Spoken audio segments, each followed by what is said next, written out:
मोहम्मद तेरे बाप का नाम, जय श्री राम जय श्री राम। सुन करके बुरा लगा?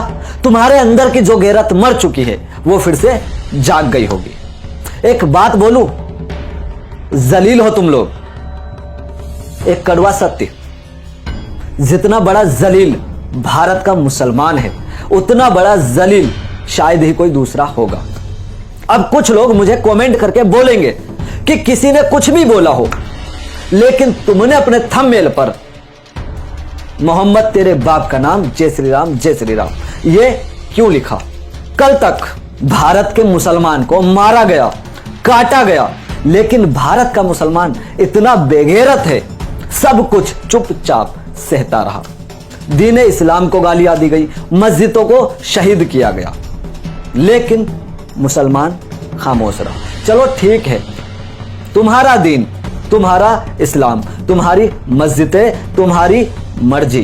दोस्तों, कुछ टाइम पहले एक आतंकी भीड़ ने जंतर मंतर पर आतंक मचाया था। आज फिर से उसी आतंकी भीड़ ने त्रिपुरा में एक बार फिर से आतंक मचाया है। यह वो भीड़ है जो मुस्लिम का खून पीना चाहती है। यह वो भीड़ है जो मुस्लिम महिलाओं का बलात्कार करना चाहती है। यह वो भीड़ है जो मुस्लिम औरतों की कोख से बच्चे को निकाल कर मारना चाहती है, जो जंतर मंतर पे आवाज लगाती है, अल्लाह काटा जाएगा, राम राम चिल्लाएगा।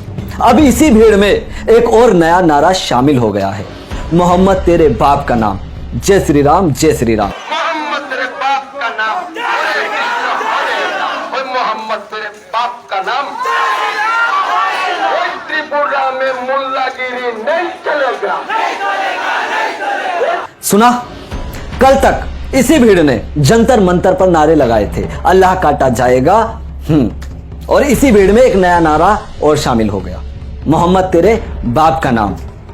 अगर यह नारा सुन के तुम्हें गुस्सा आ रहा हो, मुसलमानों तुम्हारी गैरत तो ऐसे मर चुकी है, लगता नहीं कि तुम्हारे अंदर गुस्सा होगा। और यदि तुम्हें गुस्सा आ रहा हो तो अपने ही पैरों की चप्पल निकाल के ना अपने ही गालों पर मार लेना। अगर आज तुम्हारा ईमान फिर से जाग जाए, तुम्हारी नामर्दानगी में रत्ती भर भी मर्दानगी आ जाए, तो इस गलत के खिलाफ, गलत नहीं यह गुनाह, हाँ इस गुनाह के खिलाफ आवाज उठाना। और एक कड़वा सत्य बोलो ना, आधे से ज्यादा मुसलमानों को पता नहीं होगा कि दुनिया में हो क्या रहा है।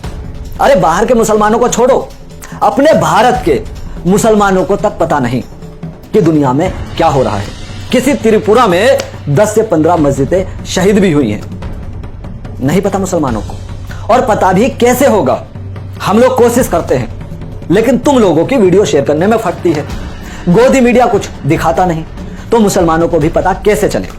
उनकी भी गलती नहीं है। यदि तुम लोग छोटी सी कोशिश करके हम लोग जो काम कर रहे हैं उसको आगे बढ़ा दो, तो हो सकता है बहुत से लोगों का जमीर जाग उठे।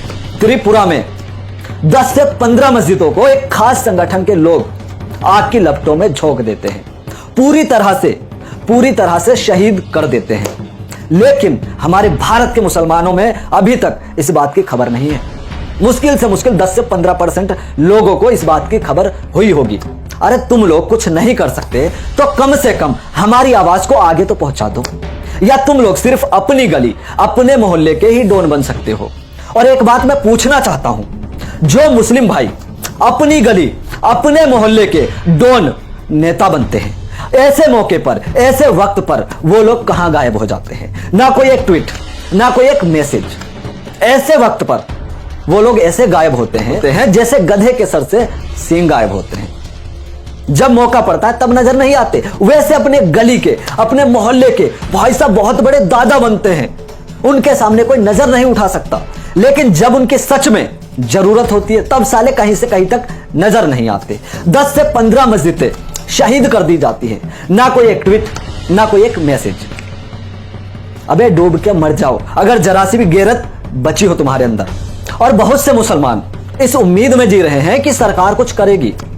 अब मुझे एक बात बताओ, सरकार क्यों कुछ करेगी? अबे ये सब करवाने वाली ही सरकार है, वरना एक भीड़ की इतनी औकात कि दिल्ली के जंतर मंतर पर, जहां पर 24 आवर्स पुलिस तैनात रहती है, पुलिस के होते हुए मुल्ले काटे जाएंगे, राम राम चिल्लाएंगे, नारे लग जाते हैं। त्रिपुरा में 10 से 15 मस्जिदें दिन दिहाड़े शहीद कर दी जाती हैं। ये सब क्यों हो रहा है? भैया ये सब सरकार के इशारे पे हो रहा है, सरकार की सहमति से हो रहा है। तो किसके सहारे बैठे हो? वो सरकार कुछ करेगी? ये वहम अपने दिल से और दिमाग से जितनी जल्दी हो सके निकाल दो। अगर सरकार ने कुछ करना होता ना तो आज ये नौबत आई ही ना होती, क्योंकि एक भीड़ की इतनी औकात नहीं कि सरकार के खिलाफ चली जाए। अगर सरकार चाहे तो 2 मिनट के अंदर उस भीड़ की मां बहन अलग अलग कर सकती है, लेकिन अफसोस करवाने वाली ही ये सरकार है। वरना एक बात बताओ, एक दरगाह को मध्य प्रदेश में 100 से 150 लोग बॉम्ब से उड़ा के चले जाते हैं। आखिर इतना बड़ा हादसा हो जाता है, लेकिन फिर भी किसी के कान पर ना एक जू नहीं रेंगती। फिर क्यों उम्मीद लगाए बैठे हो सरकार कुछ करेगी? अरे भैया, हमारा इस्लाम है, हमारी कौम है, हमारी मस्जिदें हैं। जो करना है हमें करना है, तुम्हें करना है। तो इसलिए झूठा दिलासा खुद को मत दो कि सरकार कुछ करेगी। समझ रहे हो? समझ रहे हो ना? बस दोस्तों, मैं ज्यादा अब कुछ नहीं कहना चाहता। बस इतना ही कहूंगा कि अगर तुम्हारे अंदर जरा सी भी गैरत जिंदा हो तो अभी भी वक्त है, गलत के खिलाफ आवाज उठाओ। कहीं ऐसा ना हो जब तुम्हें समझ में आए उस वक्त तक बहुत देर हो चुकी हो। उम्मीद करता हूं आप लोग मेरी बात समझ रहे होंगे। यदि कुछ ना कर पाओ तो मेरी आवाज को आगे जरूर पहुंचा देना, क्योंकि अभी हमारे बहुत सारे भाइयों को इस बारे में पता तक नहीं, और जब तक पता नहीं चलेगा तब तक भला कोई कैसे आवाज उठाएगा। बस रिक्वेस्ट है, इस वीडियो को शेयर करके आगे तक जरूर पहुंचाएं।